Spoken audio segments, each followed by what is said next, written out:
Here we go. Over here, please. Hi, my name is Steve Lewis. I work here. This is a question for Mr. Dsouza, and I preface it by asking that you not use the argument by analogy to address it. That's all you've done tonight. Simple question.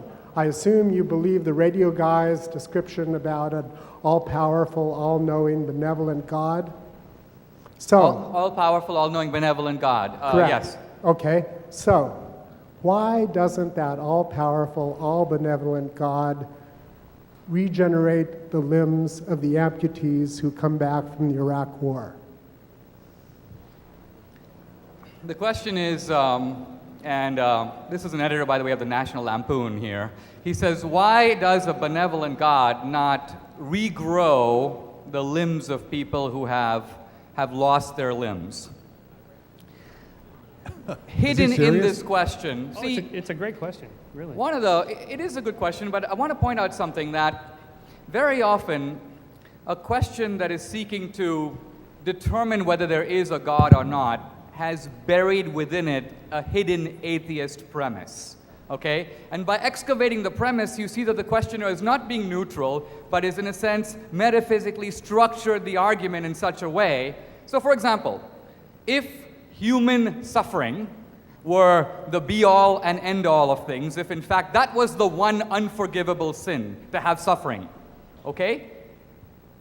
And by the way, I point out that that premise itself suffers from what Michael Shermer pointed out earlier, the arrogance of assuming that we as human beings who have not created our own life, who in a sense have life as a gift, nevertheless have some moral right against our Creator to say, listen, you made us, you gave us everything we have, but look, my left hand is shorter than my right hand. What were you thinking?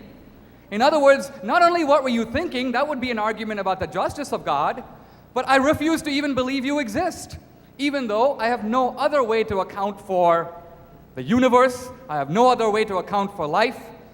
Look, these arguments about suffering, we can have them. I'm not saying the human mind can fully account for them, but I'm saying they have to do with the nature of God, not the existence of God.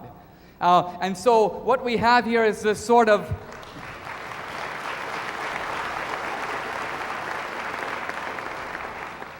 I'll stop there for time.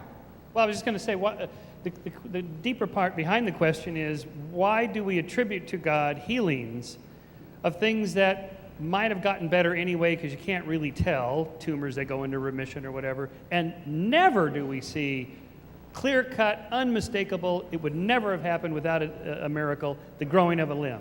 That's the question. See, I think here's the problem. First of all, in Christianity, there is the positive assertion in the Gospels that those things happened and happened frequently. Now you might say, well, that's impossible. Those guys must have been lying. But because why is it impossible is the question I want to raise. Let me ask you this. If 20 years from now, modern science discovers how to extend a man's limb or even bring a clinically dead man to life, you would say, that's technology. But obviously, if it's possible in the future, it is possible in the past. Logical possibility cannot be restricted only to the future. And so my point is we are coming at this debate with such limited horizons.